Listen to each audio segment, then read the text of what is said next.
Wasn't that the Last Angry Geek? Doesn't he do reviews for us? Be sure to watch my show next week. I also have a Facebook page.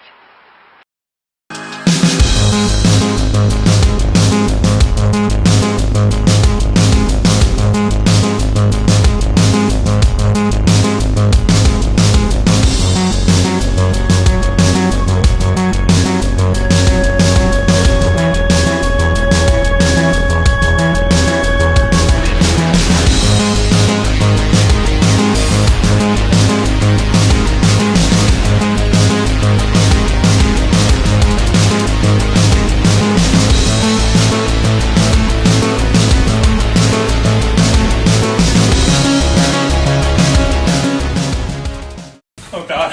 Oh God. Oh God. Oh God. Oh God. Oh God.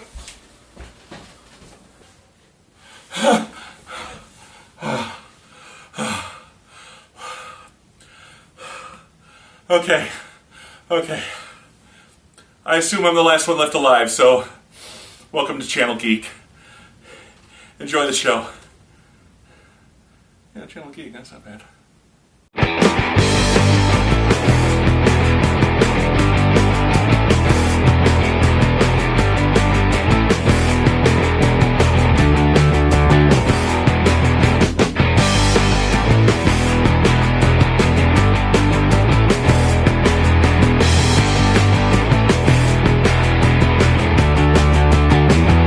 Man, what is the freaking holdup? You asked me to destroy the world. Bam! 5 minutes later, it's done.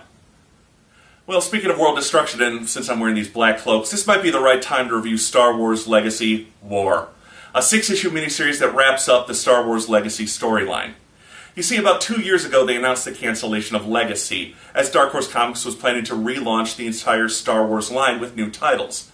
Now, Legacy was extremely popular, and they had a lot of different plot threads going that they didn't have time to wrap up once the cancellation was announced. So naturally, once word got out, Legacy's fans got quite upset.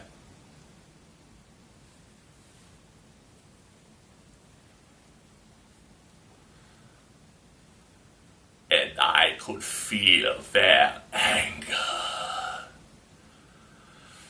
But by giving in to the dark side of the Force, Legacy was reborn as a 6-issue miniseries entitled War by the original creative team of Jan Duursema and John Ostrander. But what has happened in Legacy since my original review left off with the death of Darth Krayt? Well...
And thus we begin war.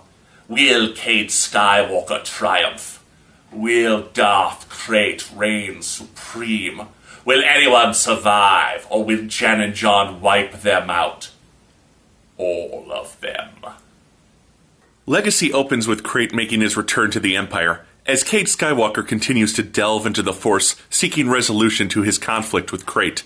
But every time he peers into the future, he sees himself fall to the dark side, Krayt's apprentice.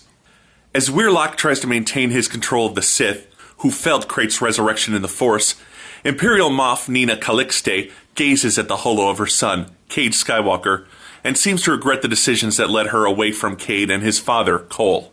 Meanwhile on Bastion, stronghold of the rightful rulers of the Empire, Emperor Roan Fel and his daughter, Marasiah, a ceremony honors the dead Imperial Knights who fell, rescuing their Emperor and his daughter from the recent ambush by the Sith.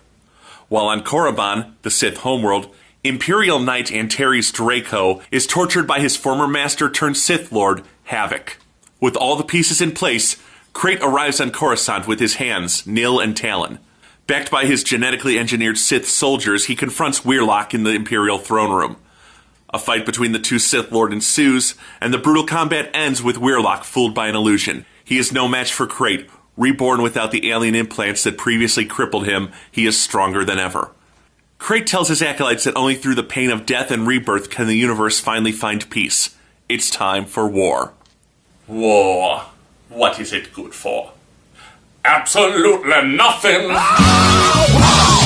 Krayt senses a spy among his inner circle and orders Moff Morlish to expose them.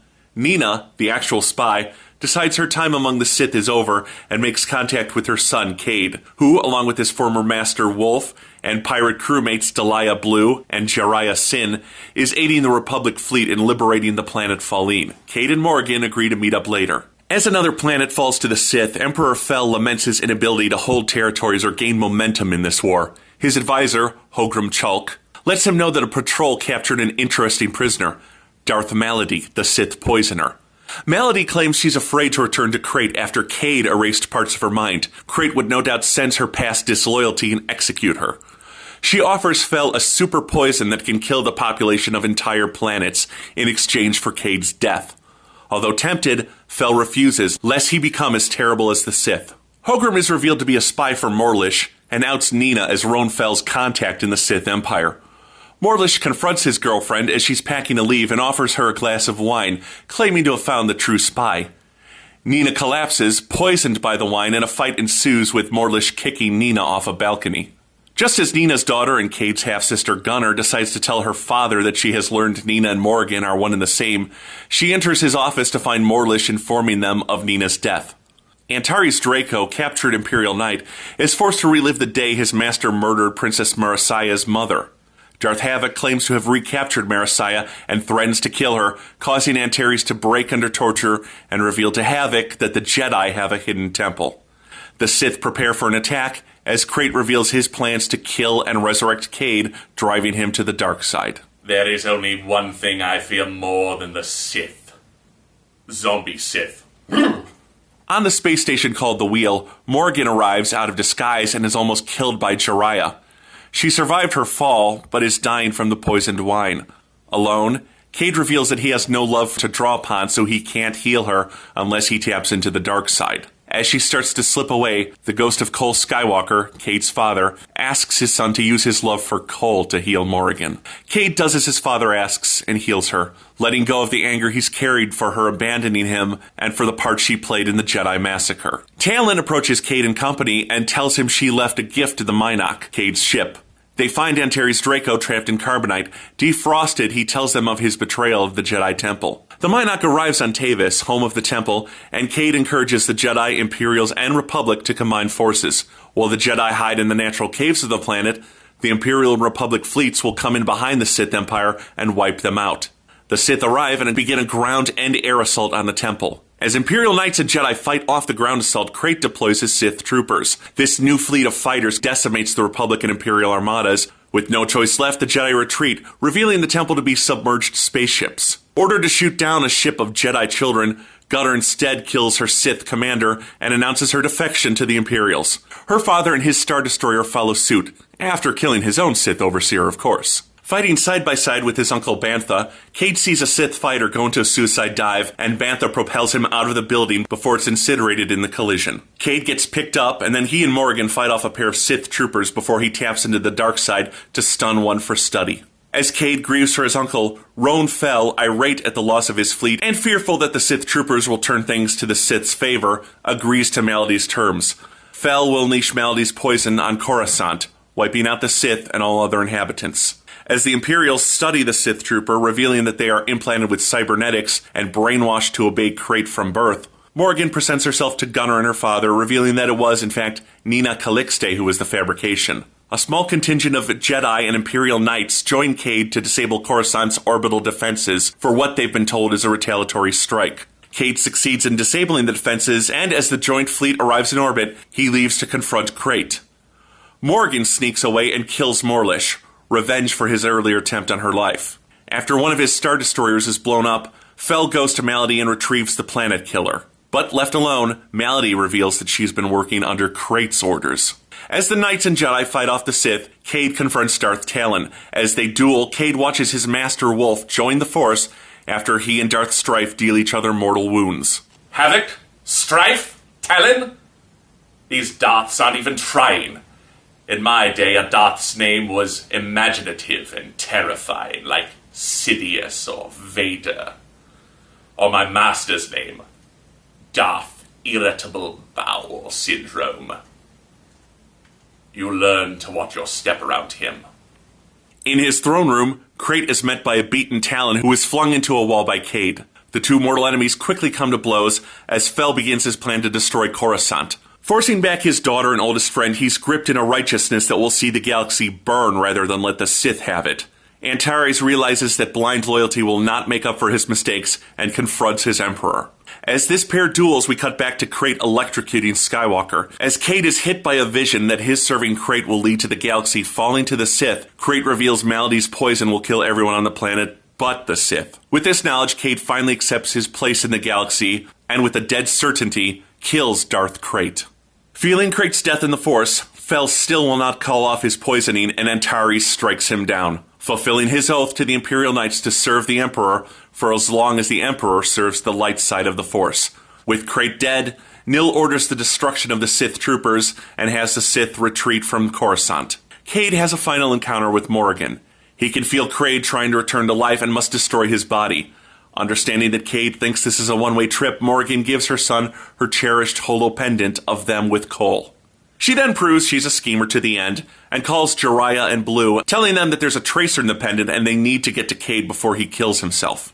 Alone, Cade hears Crate's voice mocking him, but is once more confronted by the ghost of his ancestor, Luke Skywalker. He tells Luke he saw only darkness and oblivion after his battle with Crate, but Luke encourages him to let go of that future, to choose hope over fear. Cade ejects from his ship, incinerating Crate's remains in a sun and coming full circle, trapped in a spacewalk, like when he was a child and the original Jedi Temple fell. On Coruscant, a new ruling government is formed by the Jedi, Republic, and Imperials. In space, Jiraiya and Blue bring Cade's motionless body aboard the Mynock. The new Dark Lord of the Sith, Darth Nil, puts a new plan into motion. The Sith will coordinate and strike from secret, sabotaging governments and societies, a splinter cell sowing chaos throughout the universe, until Crate's dream of a universe reborn is realized. Finally, aboard the Mynock, Cade awakes with a start, kissing Delia. He was in a Jedi healing trance, and now, with Crate dead, he can finally move on with his life. No more blocking out feelings. He, like everyone else, is one with the Force. So that's... You know what, that voice really dries my throat out. So that's Star Wars Legacy War. Now, if you saw my original Legacy review, you know I'm a big fan of that series, and I'm very pleased that Dark Horse let John Ostrander and Jan Duursema wrap up this storyline. But does it work? Does War answer all of your questions? Is it a satisfying read? Let's take a look at what did and didn't succeed in this story. Well, the first issue opens with a bang, setting up all the characters we're going to need to follow and establishing the backstory, particularly for the resurrected Crate, before diving into the juicy bits like Crate's duel with his former seneschal. One complaint I heard from readers of this book was that there was a lot going on. Now, with only 6 issues to wrap up over 4 years' worth of stories featuring over 25 different characters, yes, that is a lot going on. Some people might like that. Some people might not. I didn't feel lost as I've been following these characters for the past 50 issues, but anyone just jumping on would be overwhelmed. This is the book that's the end of a long read, not the start. The only time I did feel a bit overwhelmed was issue 3. Cade saving Morgan's life, the discovery of Draco aboard the ship, the rush to the Jedi Academy and plotting to destroy the Sith fleet, moments between the Sith and Imperials, and finally the first half of the battle for the Academy. Phew!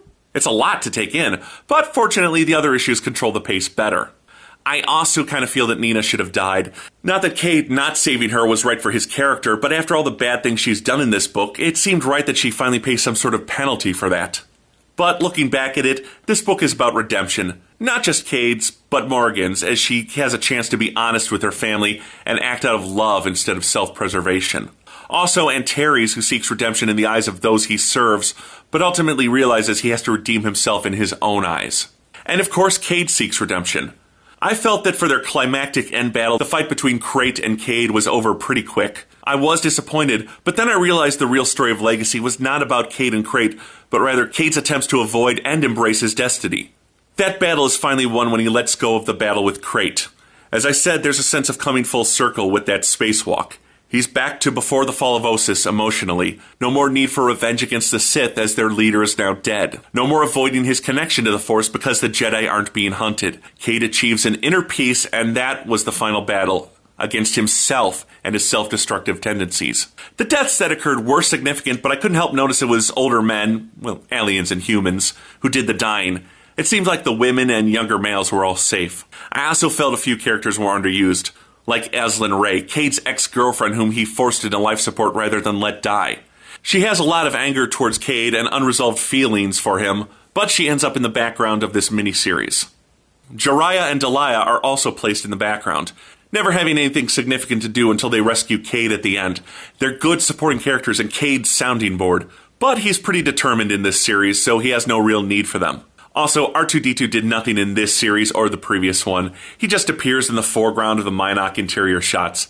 In fact, droids as a whole never play much of a part in this series, but honestly, you don't miss them.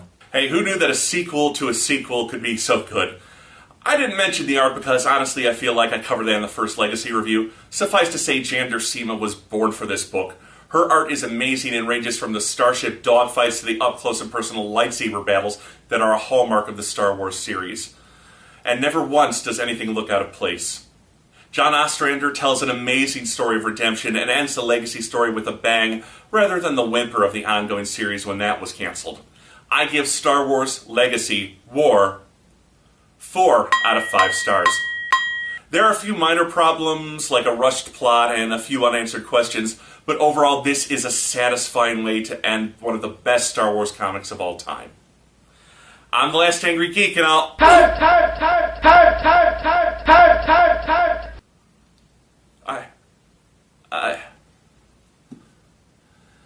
I sensed a disturbance in the Force. As though an Indian who hated Ted Turner cried out and was suddenly silenced. The Force will be with you, Marty. Always.